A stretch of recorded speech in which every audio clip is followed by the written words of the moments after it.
आज का विषय है तीनों गुणों की चार अवस्थाएं। योग दर्शन साधन पाद सूत्र 19।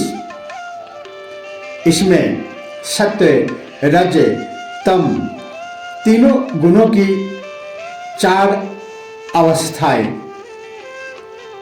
विशेष, अविशेष, लिंग मात्र और अलिंग का वर्णन करते हुए महर्षि पतंजलि कहते हैं, विशेषा विशेष लिंग मात्रा लिंगानि गुण पर्वाणि। अर्थात विशेष, अविशेष, लिंग मात्र और अलिंग, ये चार गुणों की अवस्थाएं हैं।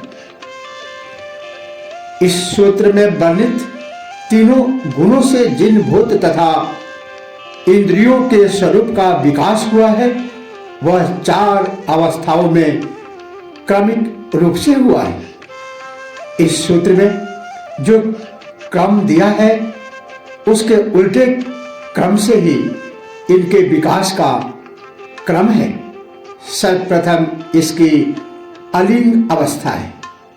प्रकृति जब अपने तीनों गुणों की साम्य अवस्था में रहती है तो उस समय उसकी अभिव्यक्ति नहीं होती तथा यह चिन्ह रहित अर्थात अलिंग होती है।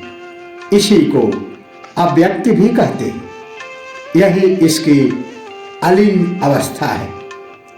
इसकी दूसरी अवस्था लिंग मात्र है। इसी प्रकृति के साथ जब उस चेतन पुरुष का संयोग होता है तो महातत्व अर्थात चित्त की उत्पत्ति होती है। यह महातत्व जड़ चेतन युक्त उसकी प्रथम संतान है। प्रकृति का यही पहला कार्य है।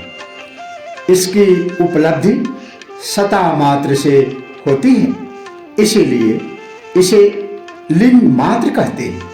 यही महातत्व अन्य 22 तत्वों का कारण है। इसी महातत्व चित्त को बुद्धि भी कहते हैं, इसीलिए सर्वप्रथम बुद्धि अर्थात चित्त का ही विकास समझना चाहिए। तीसरी अवस्था में 5 तन्मात्राएं शब्द, स्पर्श, रूप, रस, गंध, इन तन्मात्राओं का तथा छठा अहंकार उत्पन्न होता है। ये 5 तन्मात्राएं सूक्ष्म महाभूत कहलाती हैं क्योंकि इन्हीं से स्थूल पंच महाभूतों आकाश, वायु, अग्नि, जल, पृथ्वी की उत्पत्ति होती है तथा अहंकार से मन और इंद्रियों का विकास होता है। इस तीसरी अवस्था को अविशेष कहते हैं क्योंकि इन छहों का स्वरूप इंद्रिय गोचर नहीं है। चौथी अवस्था को विशेष कहते हैं। इस अवस्था में 5 स्थूल भूत पृथ्वी, जल, अग्नि, वायु, आकाश, 5 ज्ञानेंद्रियां, 5 कर्मेंद्रियां तथा मन का विकास होता है। इन 16 के समुदाय को ही विशेष कहते हैं क्योंकि इन गुणों के जो जो धर्म है उनकी अभिव्यक्ति इन्हीं से होती है। ये इन गुणों का प्रकट रूप है। ये 3 गुण इन चारों अवस्थाओं में विद्यमान रहते हैं, इसीलिए इन्हें दृश्य अर्थात प्रकृति कहते हैं। अर्थात जो कुछ दिखाई देता है वह प्रकृति ही है तथा सभी कार्य प्रकृति के ही कार्य है।